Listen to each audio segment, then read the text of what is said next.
Assalamualaikum warahmatullahi wabarakatuh. Alhamdulillah, alhamdulillahi rabbil alamin. Assalatu wassalamu ala asrafil anbiya'i wal mursalin Sayyidina wa maulana Muhammadin. Ashhadu an la ilaha illallah wa ashhadu anna Muhammadar Rasulullah. Allahumma salli ala Sayyidina Muhammadun musahabihir wal ikram ya wal jalil wal ikram. Subhanal malikul quddus subhanatil izzati wa azzamati wa haibat wal qudrat wal sultan wal kamal wal jamal wal kibriyai wal ijabarut walai ya'budu walai ya'budu abda suhubukum kudus rabbuna wa rabbul malaikatihi wa ruhi subhanallah walhamdulillah wa la ilaha illallah wallahu akbar. La nabiyya ba'da amma ba'du wa tahirin wal mujahidina ibarallah wa itaqullah. Alhamdulillah, kita panjatkan puji syukur kehadirat Allah subhanahu wa ta'ala atas limpahan karunia rahmah dan hidayahnya, serta dengan izinnya juga kita dapat menjalankan perintahnya beramal dan beribadah, dunia dan akhirat, zahir dan batin. Bersalam kita tidak akan pernah kita lupakan. Marilah sama-sama kita panjatkan kepada junjungan kita, Nabiullah Nabiul Akhirul Zaman, Rasulullah Muhammad sallallahu alaihi wasallam. Atasnya kalimahnya dengan mengkalamkan Allahumma salli ala Sayyidina Muhammad wa ala alihi Sayyidina Muhammad. Alhamdulillah, kita panjatkan segala puji dan syukur kita kehadirat Allah dengan segala limpahan karunia, rahmah dan hidayahnya, serta dengan izinnya juga kita dapat menjalankan perintahnya beramal dan beribadah. Salawat seiring salam tidak akan pernah kita lupakan. Marilah sama-sama kita sampaikan kepada junjungan kita Nabiullah Nabiul Akhirul Zaman, Rasulullah Muhammad sallallahu alaihi wasallam. Atasnya kalimahnya dengan mengkalamkan Allahumma salli ala Sayyidina Muhammad wa ala alihi Sayyidina Muhammad. Berjumpa lagi kita para jemaah, para hadirin, para sanak saudaraku dimanapun berada, dalam tayangan channel Buya Pasaman Timur dalam rangka meningkatkan iman dan takwa kita dengan belajar menuntut ilmu. Tolabul ilmi faridatul a'la kulli muslim. Dengan demikian para jemaah sekalian, dalam rangka belajar dan mengajar, ini adalah salah satu ciri khas umat Muhammad sallallahu alaihi wasallam. InsyaAllah pada tayangan waktu kesempatan yang diberikan oleh Allah yang kita sangat muliakan ini, kita akan berbagi ilmu dan wawasan tentang hakikat dan rahasia daripada sifat aftarnya Allah pada alif nyata yang tersurat dalam Al-Quran, usuluddinnya semata. Sembari kita pernah mengkaji tentang sir bismillah, tapi saat ini kita akan menambah wawasan kita kepada sir daripada wujudnya batin basmalah. Kenapa ada kata-kata basmalah? Ini adalah sifat zahirnya dari kata bismillah yang aftarnya Allahu Rabbil Alamin. Kalau kita pernah mengkaji wujud sir bismillah, berarti kita mengkaji daripada sir illahin nas, illahnya, Tuhannya daripada diri kita sendiri. Tuhannya manusia, illahin nas. Ini mutlak. Tetapi dalam kita mengkaji wujud basmalah, ini bersifat aftar bernama Allah dalam panggilan Islam dinamakan wujud zat semata. Dikatakan wujud zat semata ini adalah Rabbil Alamin, Tuhan dari sekalian alam, dalam rangka maujudnya Sayyidina Muhammad. Maujudnya Allah pada sifat Sayyidinanya Muhammad. Beruntak Allah kepada sekalian alam menyeru dengan memanggil namanya Muhammad, maka dikatakanlah Muhammadun fi rahmatan fil alamina. Bagaimana prosesnya sampai rahmatan fil alamin, padahal dia adalah maujud dari Rabbil Alamin. Nah, inilah yang dikatakan aku ingin dipanggil dengan nama Muhammad. Allahumma sholli ala Sayyidina Muhammad. Nah, kita akan mencoba mengkaji bahwasanya dilahirkan bismillah, sirnya dalam bismillah, tapi di dalam basmalah bersifat alam pada kodrat, Adam pada penghulunya. Ini dinamakan basmalah. Ba di sini adalah batin mutlak, sementara alif adalah batin daripada sirnya, sir daripada batin mutlak tersebut. Nah, sementara sin itu sendiri kodrat sifat zat dari mutlaknya rahmatan fil alamin, yaitu Muhammad.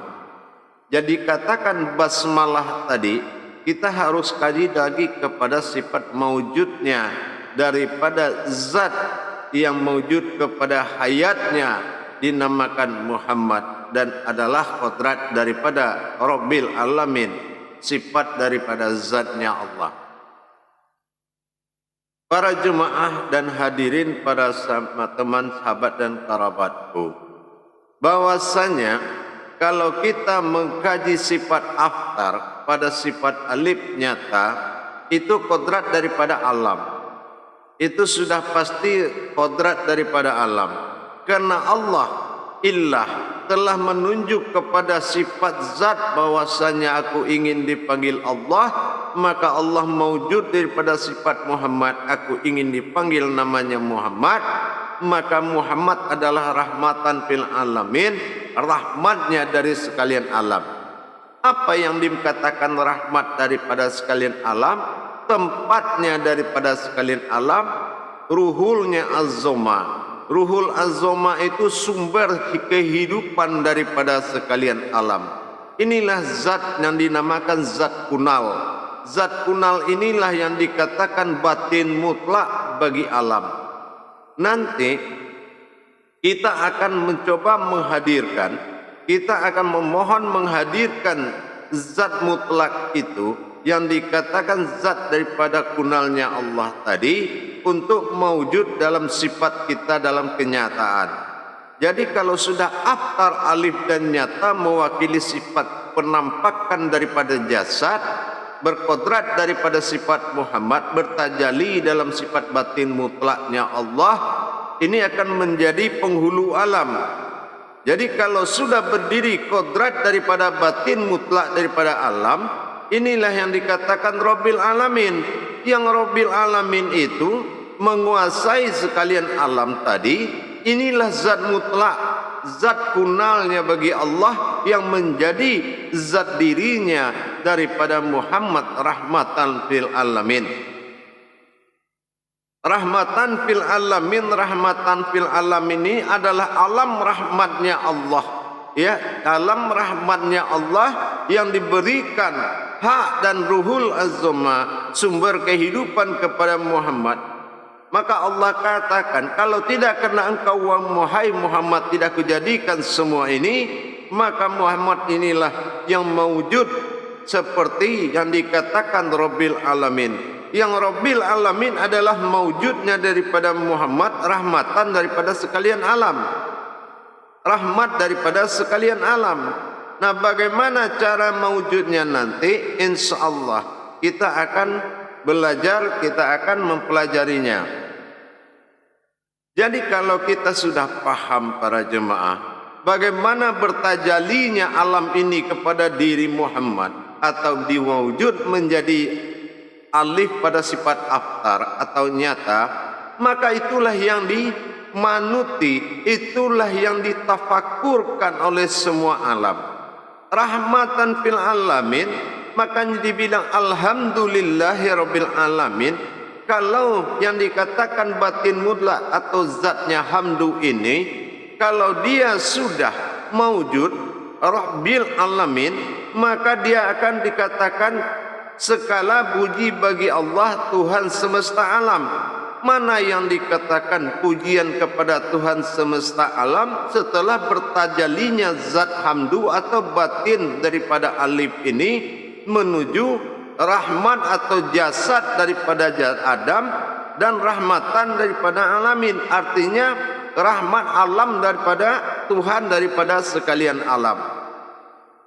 Ini luar biasa jemaah. Kalau ini telah bangkit dan bangun an-nazir alam itu pada diri kita, bahkan dalam batin kepada sirnya daripada batin mutlak, yaitu sirnya batin tadi, maka dikatakan pernah babara'ah atau dalam batin ini, batin mutlak ini ditanya oleh sifat daripada zatnya Allah. Zat ini bertanya kepada batin alam, zat perwalian daripada alif alapa. Apa kata alafi alif tadi? Dia bilang alastum birabbikum, sudahkah kamu mengakui aku Tuhanmu? Apa kata ba? Bala sahidna, kami mengakui engkaulah kan Tuhan kami, kami bersaksi atas engkau. Artinya apa? Begitulah harusnya kodrat diri manusia di alam nyata ini. Alam nyata ini adalah rahmatan fil alamin, dia adalah Rabbil alamin, Tuhannya dari sekalian alam. Itulah maujud yang ada pada diri. Yang maujud aftar ini, kalau kita tahu di dalamnya adalah batin mutlak, sehingga batin mutlak kepada zat batang tubuhnya Muhammad, antara batin mutlak alam dengan zat batang tubuhnya Muhammad adalah satu kesatuan yang menjadi Rabbil alamin, penguasa dari sekalian alam. Maka zat itu dihamdukan dan digerakkan kepada diri kita semata, maka semua alam akan berseru pada Rabbil alhamdulillahi Rabbil alamin. Sesungguhnya yang bangkit itu adalah Tuhan dari sekalian alam. Insya Allah semua akan rahmani rahim. Rahman pada sifat basmalah, rahim dalam sifat bismillah. Maka itulah kasih sayangnya Allah. Dikasih oleh Allah para rahmat atau alam, rahim disayangi oleh Allah sifat rahim. Inilah sifat nyata dan sifat tersiratnya Allah dalam Rahman dan Rahim.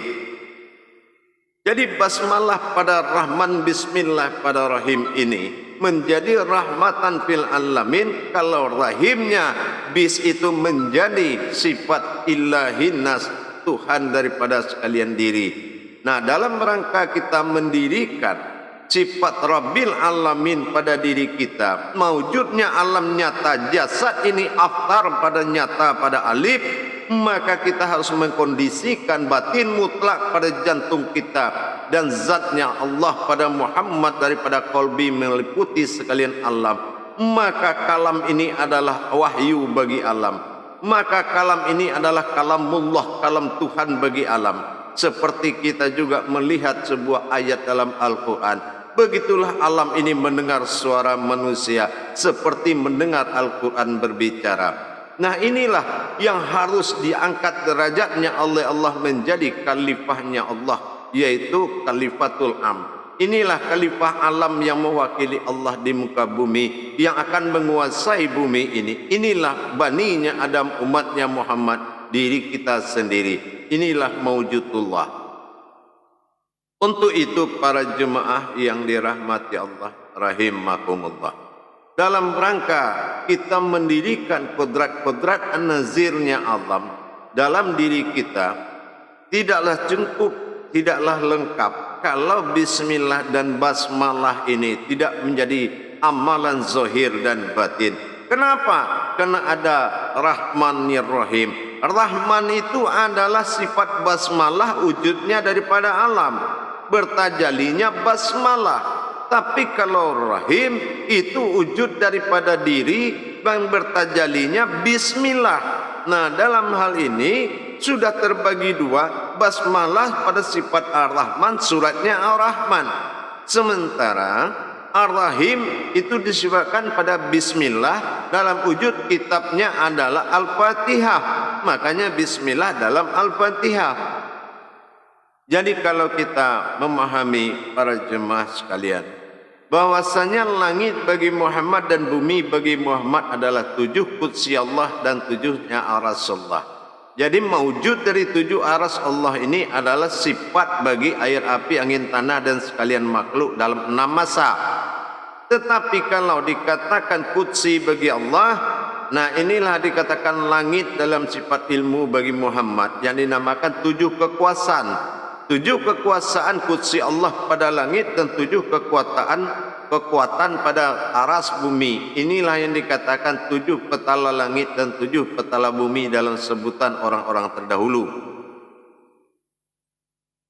Jadi para jemaah, untuk menghadirkan AIU itu dalam kajian ilmu, tetapi kita dalam kajian ibadah tidak mengkaji AIU, tetapi mengkaji sifat Rabbil Alamin dan Ilahin Nas. Jadi kalau bagaimana Muhammad dijuluki Rabbil Alamin sebagai rahmatan fil alamin, artinya apa? Karena di dalam Muhammad adalah wujud daripada Allah yang mewujud, ingin dipanggil Muhammad. Inilah yang dikatakan Rabbil Alamin, dan dirahmati sebagai Tuhan daripada sekalian alam dalam bentuk rahmatan fil alamin. Dirahmati dari Allah sendiri, dibaiat dan dirahmatkan oleh Allah sebagai Ruhul Azma, sumber kehidupan daripada seluruh alam. Para jemaah yang dirahmati Allah rahimakumullah, sangat luas ilmu Allah ini kalau kita mau belajar. Tapi apapun bentuk yang kita pelajari, semata-mata sebetulnya kita mempelajari diri kita sendiri. Apapun yang kita pelajari, baik dari sifat ba'dalnya, meskipun dari sifat aftarnya Allah, ba'dalnya Allah, ketunggalan wahid dalam bismillah atau ba'dal, atau dikatakan sifat ahad bagi Allah, aftar pada sifat Rabbil Alamin. Nyata alif dengan alif yang tidak nyata, bismillah dengan basmalah. Nah, ini juga harus kita kaji. Kenapa? Tidaklah dikatakan sebuah perbendaharaan Allah itu kalau ternyata mewujudnya miskin dengan ilmu.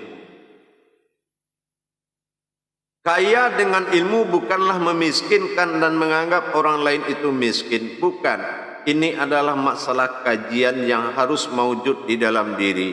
Kaji yang mewujud di dalam diri wajib dikaji. Kalau tidak akan tidak sempurna seseorang di mata Allah, masih kurang daripada sifat penjadian dan penciptaannya. Nah, sekarang kita berbicara tentang basmalah. Mungkin 1001 orang mau mengkaji tentang basmalah, atau mungkin tidak tahu atau bagaimana, saya juga kurang paham. Tapi yang jelas, satu titik pun dalam ilmu Allah kita sebagai umat wajib menjadikan satu laut. Jadi apapun nikmat dunia sebesar satu laut, kita harus menganggap itu satu titik. Kenapa? Apapun semuanya kula min indallah, semuanya itu datang daripada Allah. Tapi di dalam kita mengkaji sifat daripada al-lafa, yaitu sifat dari penghimpunan atau alif, wajiblah kita mengetahui ke dalamnya. Kenapa? Di situ mengandung kesempurnaan diri. Kalau kajian ini kodrat-kodrat Allah baik pada diri dan bersifat alam, baik itu amanah atau dikatakan ilmu, karena itu adalah bagian dari kesempurnaan kodrat diri kita kepada Allah.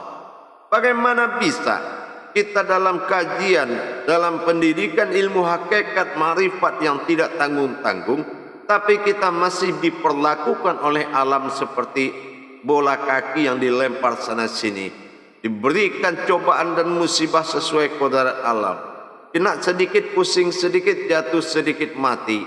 Tidak ada nilai ketuhanan di dalam diri kita. Bukannya kita takbur dan sombong, paling tidak kita sudah mati syahid di dalam wujudnya Allah. Tetapi kita tidak mau mati konyol, para jemaah dan hadirin. Ya, bisa jadi dikatakan mati konyol. Bisa hal-hal yang belum pantas. Kita lihat sekarang ini, sedikit aja kejadian udah menyebabkan kematian. Sedikit aja pusing di apalah sempoyongan sedikit, tabrak sepeda, apapun hal kecil itu bisa. Kenapa? Karena basmalah lebih berkuasa kodratnya daripada bismillah. Artinya apa? Kodrat alam itu masih kodratnya sangat besar daripada kodrat manusia yang melemah seperti sabun jatuh ke dalam air yang lama-lama habis kemampuan dan keramatnya Allah bagi dirinya. Lama-lama juga habis aras-aras Allah pada dirinya. Lama-lama juga habis kursi dan kekuasaan Allah pada diri. Kenapa? Karena tidak hayat Allah itu, tidak maujud dan hayat bagi diri. Kenapa? Karena diri kurang syarat. Diri kurang syarat inilah sepertinya. Di dalam kaji sir, batin, wujud memang, tetapi bagaimanapun burung itu punya sangkar. Arti punya sangkar apa? Punya kandang dia. Diri itu punya jasad. Jasad ini sangkarnya diri. Sekali lagi saya bilang, sangkar ini, diri tubuh ini adalah sangkarnya diri kita. Maka kita wajib membangun sangkar ini lebih kuat. Seperti kita ingin memelihara seekor harimau. Bagaimanapun jangan hanya kita berpikir kita bisa memelihara seekor harimau, tapi berpikirlah bagaimana membuat kandangnya lebih kuat daripada harimau tersebut. Nah, inilah sesungguhnya maujudullah. Apakah sudah maujudnya Allah? Kita lihat di mana sisi kekurangannya lagi. Kalau alam murka ke kita, bagaimana ceritanya? Di dalam kuat, di luar lapuk. Ya kan nggak mungkin. Jadi harus kita dua-duanya. Allahi fil zahiru, wallahi fil batinu. Zahirnya harus menjadi zahirnya Allah. Kalau kita sholat, syariatnya harus syariatullah. Nah, inilah yang harus dicapai oleh seorang wali Allah. Bagaimanapun kita harus maujudullah itu dengan sempurna. Yang dikatakan maujud itulah maujudun illallah, ya itulah maujudnya, itulah yang harus kita pelihara. Maujudnya inilah yang harus kita nikmati. Salah satu contoh adalah basmalah. Itu adalah bagian daripada maujudullah. Coba kalau maujud pada diri kita melemah, bagaimana alam bisa tafakur? Alam pasti dengan mudah bisa murka kepada kita. Kenapa? Seorang khalifahnya masih lemah daripada dia. Alam ini tidak mati, para jemaah, para hadirin. Hanya mungkin di pandangan manusia dia bisa mati dan tidak bernyawa, air, api, angin, tanah. Tapi di mata Allah semuanya hayat. Air punya ruh, angin punya ruh, api punya ruh, tanah punya ruh. Allah panggil, bisa dia bergerak untuk berbuat apa yang dikehendaki Allah. Nah, begitulah kita sebagai penghulunya alam, baninya Adam, apalagi sumber nyawanya alam ini ada pada diri kita. Ruhul Azoma, sumber nyawanya alam ini adalah Muhammad Rasulullah sallallahu alaihi wasallam, rohani bagi kita. Nah, sekarang kalau kita tahu bagaimana kodrat zatnya Muhammad Rasulullah sallallahu alaihi wasallam tadi berbicara dengan batin mutlaknya alam, dikatakan kunal bagi alam. Nah, zatnya alam ini kunal, itu batin. Jadi bagaimana zatnya Rasulullah bicara dengan batinnya alam atau zatnya alam? Kita sudah kaji tadi, kalau syahadatnya sudah ada. Alastum birabbikum, alif menanya. Apa yang dijawab? Bala sahidana, diakui ketuhanannya. Kamulah, kami tahu, kami bersaksi atas engkau yang telah ditunjuk oleh Allah untuk menjadi panutan kami. Tapi dalam kenyataan, kalau kita tidak kaji semuanya, bagaimana mewujudnya aftar itu bagi diri, berarti kita tidak tahu sejarah kita bisa kelihatan. Kalau kita tidak kaji, kita bagaimana tahu kita bisa dilihat? Inilah sejarah daripada mewujudnya alam tadi. Mewujudnya batin alam kepada zatnya Muhammad. Muhammad mewujud menjadi kodrat, berwajahkan sifat Allah. Nah, inilah sinkronnya diri kita. Maka kita harus membangun kembali bagi para hadirin, para jemaah yang telah melupakan aftar bersifat alif pada nyata, rahmatan fil alamin, rabbil alamin bersifat Muhammad dikatakan bersifat penguasa bagi alam. Maka kita harus memulai kembali menghadirkan daripada batinnya alam ke dalam zatnya diri Muhammad, sehingga mewujud dalam sifat air, api, angin dan tanah, kulit, daging, urat dan tulang. Inilah yang menjadi khadarnya, khadar namatnya Allah. Jadi kalau sudah dia mewujud kembali, maka sempurnalah dan kita bisa berkomunikasi dengan alam ini. Nah, inilah hebatnya khalifahnya Allah. Dia bisa berkomunikasi dengan air hanya dengan perantara batin. Zatnya Muhammad, zat Allah yang diwujudkan daripada kodratnya Muhammad, bicara dengan batinnya perantara jantung kita. Zat yang Muhammad mewujud ini bicara dengan batin alam dalam kalbu markubah kita, yaitu gerak jantung. Kita bisa berpandangan kemana saja dan bisa memelihara. Maka contohnya, bukti salah satu yaitu kita berdiri setelah ruku. Siapa yang berdiri setelah ruku? Itu dibuktikan. Sami Allahu liman hamidah. Apa kata Allah? Mendengar. Allah mendengar. Ya. Nah, apa yang dia dengar? Ternyata apa yang kita ucapkan dari ruku tadi. Maka dia berdiri. Berdiri setelah ruku ini adalah kodrat daripada Rabbil Alamin. Ya, kodrat daripada Muhammad yang akan mewujud duduk dalam bersahadat berdua dengan alif tersirat, yaitu alif pada sifat ma'dal tunggalnya Allah. Nah, inilah yang dikatakan dengan Rabbana lakal hamdu min us-samawati wa mil'ul ard.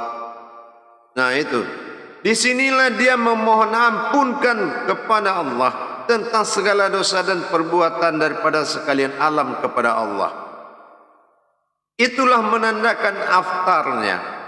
Nah, disinilah kita berdiri sebagai khalifahnya Allah di muka bumi, menjadi imamnya daripada sekalian alam.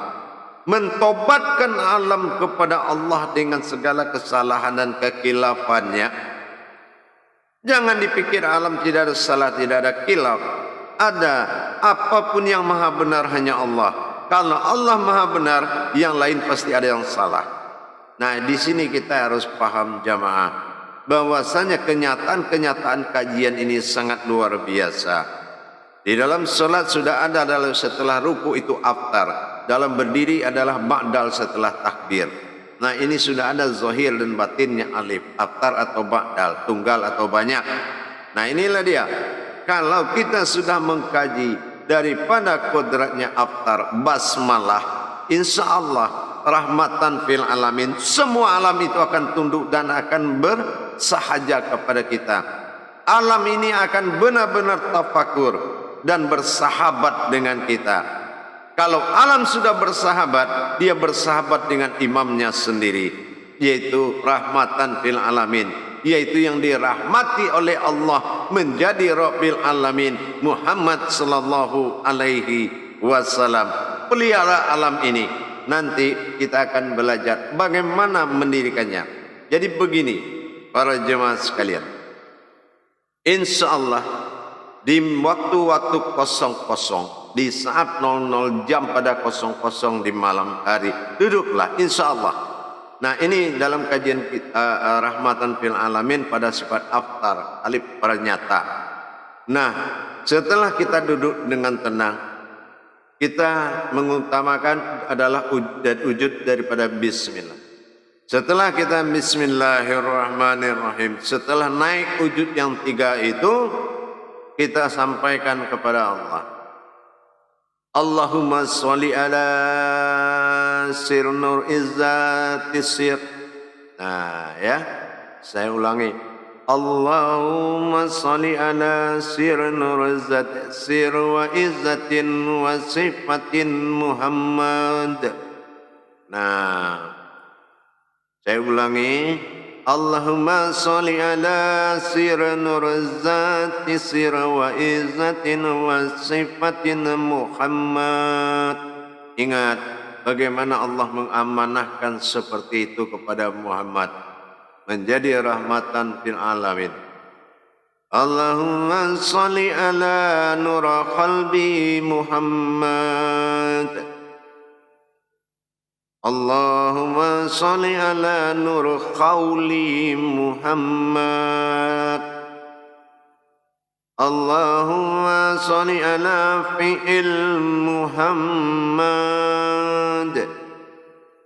Allahumma sholli ala ya kabir ya jabbar. Nah, gitu. Tajalli wasirullah, hadratullah ya Allah. La. Nah, di saat menyebut lam, kita ingat batin itu datang ke ubun-ubun. La ilaha memasuki jasad illallah, dia masuk ke dalam alif tersirat atau zatnya bagi Rasulullah. Zat bagi diri adalah rohani. Bagaimana batin alam masuk ke dalam rohani kita? La ilaha illallah. La ilah langsung ke biha illallah. Dia masuk ke dalam rohani kita, yaitu zatnya Muhammad sallallahu alaihi wasallam. Maka suara kita sudah menjadi kiblat bagi dia, menjadi kodrat bagi alam, dan kodrat kita adalah menjadi panutan bagi alam. Kita laksanakan itu di malam hari. Bagaimanapun basmalah kodratnya alam, rahmatan fil alamin wa rabbil alamin, alif pada aftar sifat nyata. Saya ulangi sekali lagi. Jadi kalau kita ada waktu dengan tenang pada jam 00.00 setelah kita duduk bersila atau dikatakan duduk uzlah, kita duduk uzlah semua rapat dan lutut dipegang kedua-duanya dan tidak boleh pakai tasbih karena ini adalah sifatnya takarub, menghadirkan, ya, menghadirkan. Boleh dia masuk dalam ubun-ubun, boleh masuk dari tulang sulbi. Di mana enaknya aja, ya, boleh silakan, tidak ada masalah karena batin Allah itu mutlak. Itulah batin alam. Bismillahirrahmanirrahim. Nah, saya tenangkan membaca begini biar gampang kita ingat bersama. Allahumma sholli ala sir nur izzati sir wa izzatin wa sifatin Muhammad. Tarik nafas lagi. Allahumma sholli ala nur qalbi Muhammad. Tarik nafas lagi. Allahumma sholli ala nur qawli Muhammad. Tarik nafas lagi. Allahumma sholli ala fi'il Muhammad. Tarik nafas lagi. Allahumma sholli ala ya kabir ya jabbar.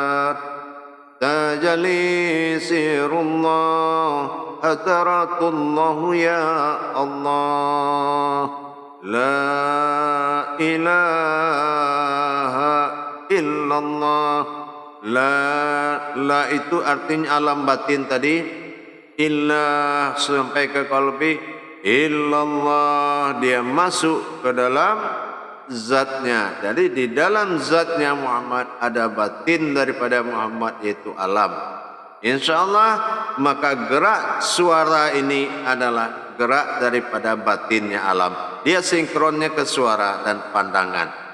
Dan rasa perasaan bersahabat dengan alam harus selalu ada. Bagaimanapun mereka adalah hidangan yang siap melayani umat. Inilah alam. Dikatakan alam ini Al-Maidah karena dia bisa menghidangkan apapun yang dibutuhkan oleh umat. Nah, jadi dalam mengerjakan ini, kalau Anda terasa gejala daripada 4 daripada rasa datang, itu biarkan saja. Memang proses. Pertama ada rasa keras di badan kita. Nah, yang kedua rasa agak panas. Yang ketiga rasa dingin. Nah, yang keempat itu rasa berat. Nah, gitu. Nah, jadi biasakan itu dia berlalu sebentar saja karena itu adalah kodrat daripada air, api, angin dan tanah. Nah, setelah dia batinnya masuk, maka kita bicara atas nama batinnya kepada alam ini. Apapun yang kita bicarakan, kita harus atas nama batinnya. Dan ini bisa menjadi pegangan dalam bertajali dan bersahabat dengan alam. Inilah kuncinya basmalah, supaya bisa dimanfaatkan dalam menjaga diri, di dalam memperlihatkan kekuasaan Allah di dalam kehidupan. InsyaAllah menjadi rahmannya basmalah, rahimnya bismillah.